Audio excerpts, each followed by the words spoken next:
Hi, this is Brent Sherbin with DragTheBar.com. This video is going to summarize 3 additional important concepts in successful tournament play. 1. The art of bluffing in tournaments. 2. Playing the bubble, the point at which the last person busts out of the money, before and after. And 3. Playing the final table. This video will overview how to use bluffing without risking too much, as well as how to properly adjust your strategy before and after the bubble, and how to manage the final table. So first, let's discuss how to bluff in tournaments. Most inexperienced players think that bluffing involves high-risk, soul-reading plays like they see on TV. In reality, it is most successfully applied by making small continuation bets and small post-flop bets to take down dead money pots that no one appears to be interested in defending. Here are some factors to consider in making bluffs in tournaments.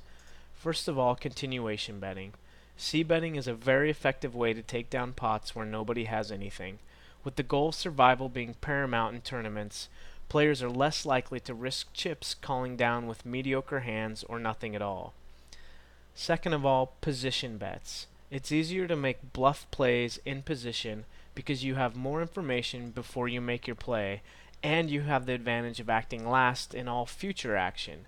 So a couple of common position plays are floating. If you're in position and very confident that your opponent does not have a strong hand, an often successful play is calling your opponent's bet with a weak hand and then taking the pot away when he checks to you on future action. Second way is dead money pickups. Oftentimes there will be a flop that doesn't connect with any of the players involved in the pot. In many cases, the last player to act will be able to bet and pick up the dead money that nobody wants. And finally, semi-bluffing. Semi-bluffing is betting with a hand that may not be the best now, but has the potential to make a stronger hand later, like a flush draw, for example. These plays are usually more successful when executed in position, because if you're called, you can decide whether to continue betting or take free cards on future streets. Next, let's discuss the bubble. In poker tournaments, many players feel as though they had a success in a tournament if they make money. Players should understand that making a top 3 finish once in a great while is actually often more rewarding than making 1 to 2 times the buy-in frequently. Because of this dynamic, when the bubble approaches, many players are trying to fold into the money, while a few others are playing for the win. So here are some factors to keep in mind before the bubble bursts. First, take advantage of the shorter stacks.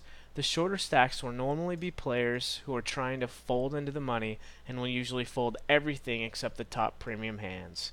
Next, don't be afraid to try and double up off of the bigger stacks. The bigger stacks are trying to take advantage of the folders and increase their chip lead before that bubble bursts. Re-raise the big stacks with your good hands. It's usually worth the risk of missing out on a minimum cash in order to have a great opportunity to double your stack and give yourself a real shot at making the big money. Now, a different set of adjustments is required after the bubble bursts. Avoid bluffing. Now nobody's looking to fold. The cash has been secured and the big money is far down the road. It's time to tighten up and play for value. This means that you should only be betting if you think you have the best hand.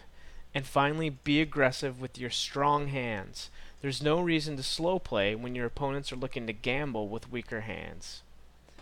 Finally, let's talk about playing the final table. The final table is the point where each decision can make the difference between winning only a few buy-ins and making a huge score. In most tournament payout structures, the majority of the money goes to the top 3 places. Because of this, final table strategy is similar to sit-and-go strategy. So here are some pointers for playing the final table.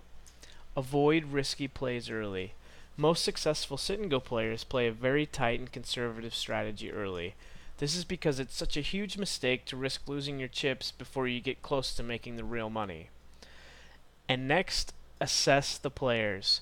Like the approach to the bubble, during the final table there will be some players trying to fold into the next higher place, while there'll be others that are just trying to run over the table and go for it all.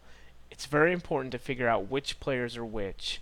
You want to be stealing the blinds and the pots of the weaker players, while avoiding those mediocre hands in tough situations against the aggressive players. So let's put it all into practice. Now it's time to log into Carbon Poker and practice these concepts. Remember to limit your bluffing to the less risky options, or if the perfect opportunity arises.